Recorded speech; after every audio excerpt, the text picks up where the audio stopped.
Trump paljastas ülemaailmse paanika, mida paljud üritasid varjata ilusa kõne, diplomaatilise kohtumise ja ametliku fotoga.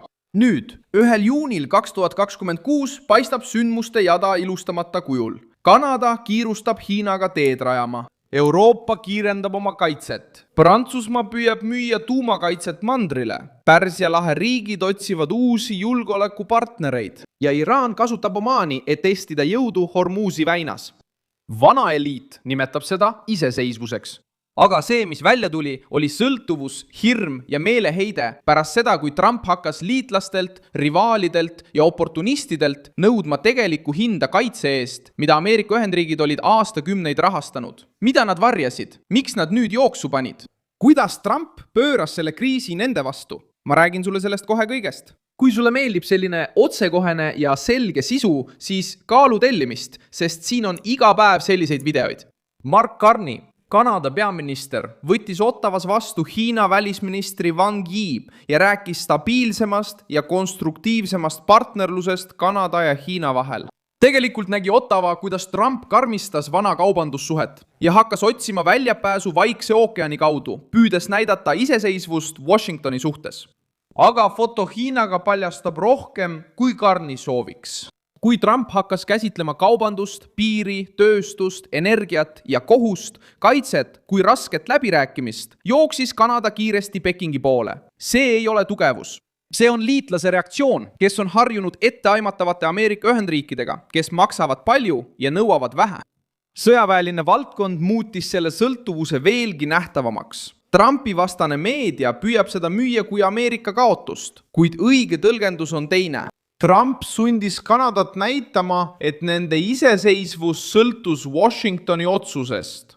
Kui Kanada tahab Ameerika Ühendriikidelt vähem osta, rohkem ise toota ja riski Rootsiga jagada, siis lõpuks maksab ta ise oma arved. See iseseisvuse jutt muutus kiireloomuliseks alles pärast seda, kui Trump näitas, et Valge Maja ei jää enam igaveste lepingute ja liitlaste vangiks, kes samal ajal kurdavad ise Ameerika kaitsevarjust sõltudes. Euroopa tegi sarnase sammu.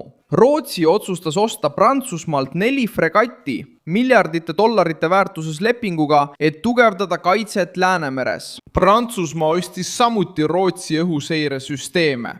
See vahetus näitab, et Pariis ja Stockholm püüavad luua omaenda sõjalist võrgustikku, olles vähem sõltuvad Ameerika tööstusest. Neile, kes vaatavad rahulikult, on see Trumpi surve toimimas. Rikkad europlased tunnistavad lõpuks, et peavad investeerima tõelisse kaitsevõimesse. Prantsusmaa kasutas hetke ära, et laiendada oma tuumaambitsioone. Norra alustas kõnelusi, et osaleda Prantsusmaa heidutusalgatuses koos teiste Euroopa riikidega, kes soovivad konsultatsioone, õppusi ja planeerimist koos Pariisiga. Emmanuel Macron püüab esitleda Prantsusmaad kui kontinendi kaitsekeskust. Euroopa veetis aastaid vähe kulutades, delegeerides julgeoleku Washingtonile ja kritiseerides Ameerika natsionalismi, samal ajal kui tõsise ohu korral toetuti Ameerika sõjalisele jõule. Just Seal paljastab Trump selle etenduse. Ta ei tahtnud luua Euroopa nõrkust, ta tõi selle päevavalgele. Aastaid on Euroopa valitsused rääkinud suveräänsusest, multilateraalsusest ja rahvusvahelisest korrast, kuid jätnud kaitse raske koorma Ameerika Ühendriikide kanda. Nüüd tormavad nad endale oma kaitsekilpi looma, ostavad oma laevu ja peavad läbirääkimisi Prantsuse tuumakaitse üle. Paanika tuleneb sellest, et Trump lõpetas teesklemise, nagu võiks seda arvet edasi varjata. Sama tendents on näha ka Aasias. Lõuna-Korea teatas plaanist lasta oma tuumaenergiaga allveelaev vette 2030. aastate keskpaigaks koostöös Ameerika Ühendriikidega ja kasutades oma enda tööstusvõimekust. Siin ilmneb samuti Trumpi ajastu loogika.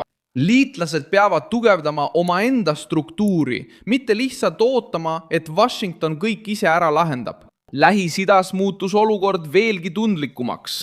Iraan peatas kaudsete sõnumite vahetamise Ameerika Ühendriikidega ja ähvardas taas Hormuzi väina. Iraani välisminister Abbas Araghchi rääkis samuti Omaaniga mereväela tuleviku haldamisest ja avaldas Maskatile solidaarsust väliste ohtude ees. Kuid see manööver näitab veel midagi. Režiim teab, et Trump avaldab igast küljest survet ja püüab muuta iga diplomaatilise võimaluse kauplemisvahendiks. Oman sattus sellesse kriisi, kuna tal on strateegiline positsioon ja ta tegutseb sageli vahendajana rivaalide vahel. Ka Pärsia lahe riigid hakkasid tegutsema. Pärast kokkupõrkeid Iraaniga hakkasid piirkonna valitsused otsima rohkem õhutõrjet, droonivastast tehnoloogiat ja partnereid väljaspool traditsioonilist Ameerika telge. On sõlmitud kokkuleppeid ja peetud läbirääkimisi Ukraina, Lõuna-Korea, Hiina, Türgi ja teiste allikatega. Lihtne tõlgendus on see, et Lähis-Ida soovib tarnijaid mitmekesistada. Poliitiline tõlgendus on tõsisem. Kõik on aru saanud, et vana automaatne sõltuvus Ameerika Ühendriikidest on läbi. See on see mõju, mida vasakpoolsed üritavad varjata. Trump ei karda nende juhtide plaani. Ta paljastas selle plaani. Plaan oli jätkata Ameerika Ühendriikide jõu kasutamist, kritiseerides Valget Maja seest ja väljast ning makstes omaenda kaitse eest vähe. Kui Trump lõpetas naiivsuse voolu, langes mask. Kanada pöördus Hiina poole. Euroopa pöördus Prantsusmaa poole. Pärsia lahe riigid otsisid uusi kaitsemarsruute. Lõuna-Korea kiirendas allveelaeva projekti. Iga osa näitab maailma, mis hakkas tormama, kui Washington tegi selgeks, et rahvusvahelistes suhetes tuleb samuti arvestada nõudmistega. Pet Rakseti kõne Singapuris sobitub sellesse olukorda. Ta väitis, et reeglid, millel puudub jõud nende toetamiseks, ei ole väärt paberit, millele need on kirjutatud, ja kritiseeris vana globalistlikku välispoliitikat. See lause häiris, sest see tabas asja tuuma. Rahvusvahelisest korrast pole kasu rääkida, kui ohuhetkel sõltuvad kõik Ameerika Ühendriikide presidendi lõplikust otsusest.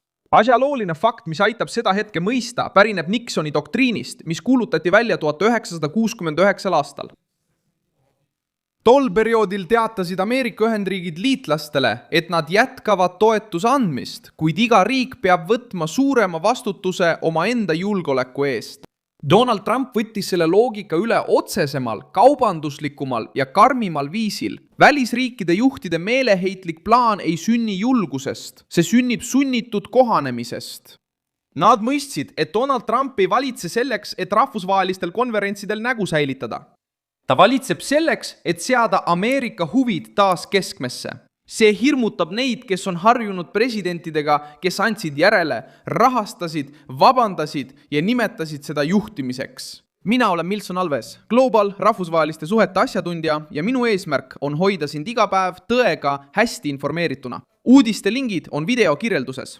Pane sellele videole like, telli kanal ja vaata lõpus kommentaare, et olla veelgi paremini seotud Milson Alves Global kogukonnaga.